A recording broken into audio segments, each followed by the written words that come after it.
afternoon, everybody, and welcome back to StarCub Review. I'm your host, as always, StarCub.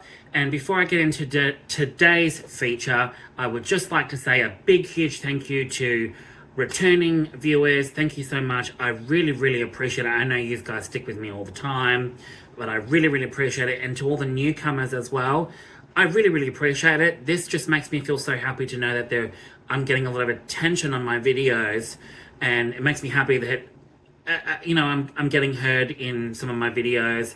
While not everyone agrees with me on what I say and my opinions, that's completely fine. I'm happy just to hear from anybody or just to get likes and see people enjoying my videos. That's the main thing.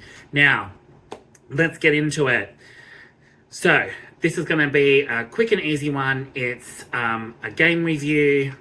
Basically, I completed a game a few days ago on my Xbox Series X, and that is Star Wars Jedi Survivor. And I have to say, wow. Absolutely blew me away. Absolutely fantastic game. Set 5 years later after after the first game with Cameron Monaghan. And I have to say, Star Wars Jedi Survivor is just completely blew me away in terms of the story. It was absolutely fantastic. And the first game on my mind, my brain's a little bit mush today, Fallen Order. Fallen Order was fantastic. Didn't think I'd like Fallen Order, but I absolutely loved Fallen Order. Absolutely amazing. But I think Jedi Survivor takes the cake. Jedi Survivor blew me away in terms of its story. Really deep, rich, involving story.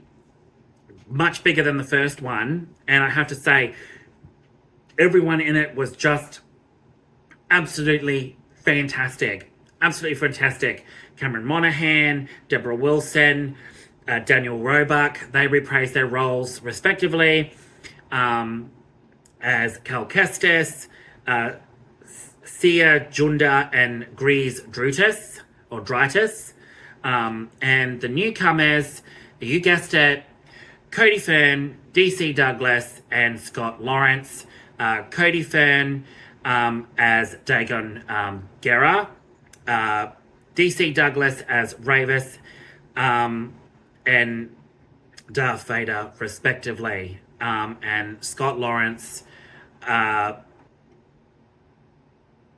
does Darth Vader, which is, he's just absolutely amazing. They all are. But yes, now, in terms of retains most of the mechanics from the gameplay mechanics and that from the first one, although it adds new elements with adding different lightsaber colors in, different combos and skills, outrageous combos and skills, and expands more on force powers and mind control powers, which I really, really liked. The story is amazing. Set 5 years after Fallen Order. Basically, Cal is still trying to basically survive now that the Empire pretty much has decimated all the Jedi and stuff like that. And there are a few still Jedi out there, and it's just fantastic to see that this story, respectively, doesn't just sit on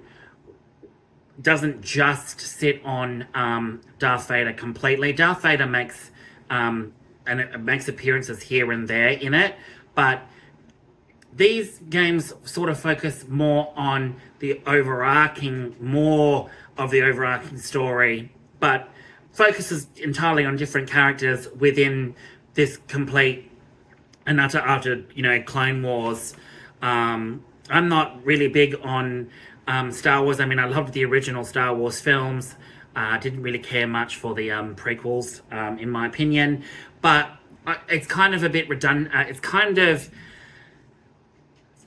the stories with Luke Skywalker and all of them, and Han Solo and Leia and all of that, have pretty much played out.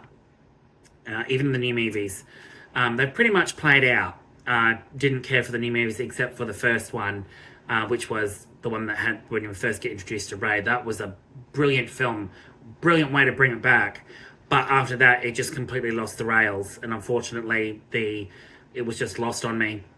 But this one, I love how these games focus entirely on a different perspective and on a different character, being Cameron Monaghan's Cal Kestis, being that he's a Jedi and he's trying to survive in the world now run by the Empire, the Galactic Empire, and there's all these interacting stories that don't necessarily involve Darth Vader, right in the immediate vicinity type of thing. Dagan Yarra becomes that's Cody Fern's character in it through motion capture. And if some of you don't know, yes, Cody Fern is my brother. And I have to say, his performance as Dagan Yarra is absolutely amazing as a former High Republic Jedi turned villain. He played his role fantastic. They all did. There's more than one villain in this, although I would have loved to have seen more from Dagan Yarra, but the stuff that we did get in it expands it over an entire story throughout the entire game, which makes a lot of sense as well. But there are other threats that are through side stories and in the main story as well.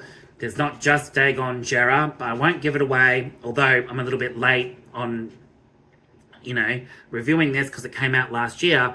But there is other villains in the story as well that add so much fun and excitement to this game. I was blown away by the cinematics in it, the gameplay, the just when you're doing the story part of it, and it goes to all the story and they're talking and then there's all this action and everything everywhere. I absolutely enjoyed myself with this one. Absolutely had a ball. And Merrin is hands down one of my favorite characters in these games. I love the fact that it doesn't just solely focus on Luke Skywalker and Han Solo and, Leia and all those ones from that era. I mean, I love it when these sort of games focus on different characters within the same universe and story, but their stories are intersecting in different points. And I love the whole concept of Tanalore as well. It just, the lore in this is just so rich and fun and enjoyable. And it's great to see that this sort of level of gaming can be innovative and fresh and unique, and doesn't ruin the films, but I kind of like it better than the films. These two games so far have just been absolutely amazing, and I love the fact that it expands the lore, but on new characters in that weren't ever introduced into the movies. So it's a win-win. I absolutely loved it. Completed it on my Xbox Series X, as I said, and it's just a fantastic game. Hands down, the gameplay is fantastic. Aerobatics, all these sort of tricks you can do. There's puzzles as well. Some of the puzzles were really challenging, makes you think, but in the end, when you get it, it's so satisfying to see, Cal flying and kicking, and doing all these, moves with, lightsabers and changing colors. And in this one, you can customize him a lot more and give him really long hair or, a crew cut or a top cut and change what he wears, and you can mismatch and change the colors and that. It's absolutely fantastic. BD1, one of my favorite characters as well, apart from Merrin. Sia Junda in this was just absolutely amazing. Jedi Master Cordova, absolutely amazing character as well. And I will say, this one made me cry in certain parts as well, because some of the game is heartbreaking to go through. It really is when two certain characters die, it's really heartbreaking because well, shit, this game is not playing around. The story is not playing around either. It literally will kill kill unexpected characters off. That it was just sort of light to have, and then suddenly, oh, they're here the 1 minute and then they go on the next. But other than that, I had a fantastic time with this game. Absolutely loved it. If anyone has played it or is a fan of Star Wars or wants to see more of Star Wars, but with different characters and settings, get the first game, Fallen Order, and then get the second game, Survivor, because they are absolutely amazing. I had a fantastic time. What do I rate it? 9 out of 10. Absolutely hands down, 9 out of 10. Fantastic game. Go out there and get it, people.